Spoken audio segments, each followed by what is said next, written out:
So now we're looking at inferences. So an inference is what you think should happen. So taking what we know and applying that. So random students were surveyed to determine which snacks should be offered at the school's movie night. Drag the portion and solution that best reflects the table below.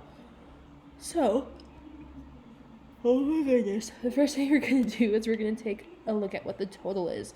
So you're going to take 34 plus 6 plus 10. So 34 plus 6 plus 10. And you plug that in your handy dandy calculator. Well, these two together give us 40. Plus 10 gives us 50.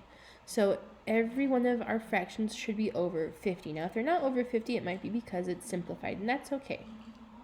So now it's asking what percentage of students surveyed selected churros or candy as their snack of choice.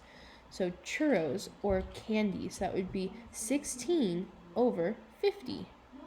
So we have, I'm going to use the draw island tool.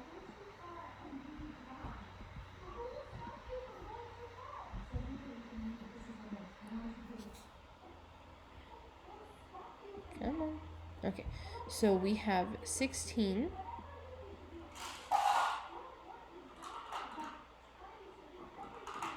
so, come on.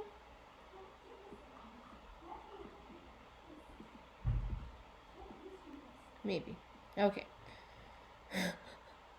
So 16 over 50, and since we're finding over 100, again, there's a few things that we can do. So 16 over 50, and we're trying to find a percentage, so it equals what over 100? So you can cross multiply, or because 50 and 100 are kind of like, Hayden! Multipliers, what times 50 gives me 100? Well, timesing it by 2. So if I can times the bottom by 2, I can also times the top by 2. So 16 times 2. So 16 times 2 is 32. So 32% of the people are going to buy either churros or candy.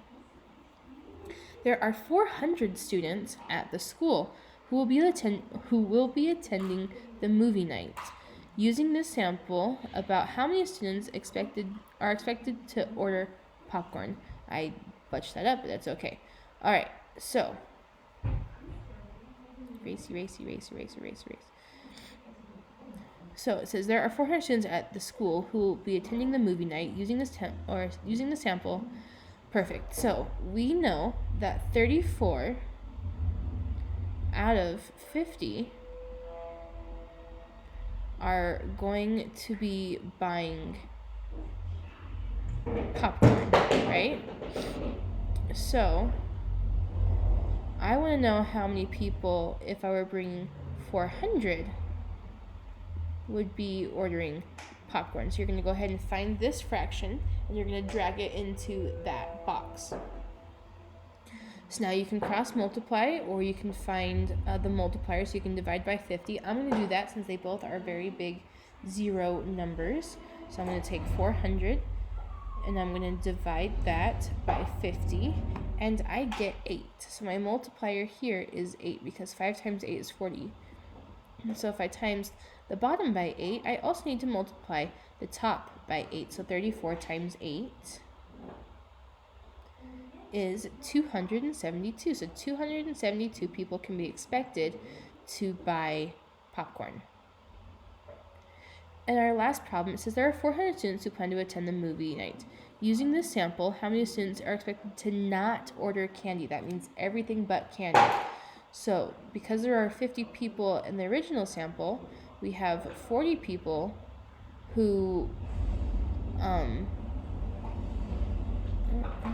we have 10 people who will order candy and about 40 people who won't out of 500. And then we have our sample of 400. And since we already have our multiplier, which is our 8 from the problem above, we can use the multiplying by 8 to also go this way. So 8 times 40 is 32, or 3,000. Oh my gosh, 320. So we have the answer of 272, and we have the answer of 320 given these two proportions for probability.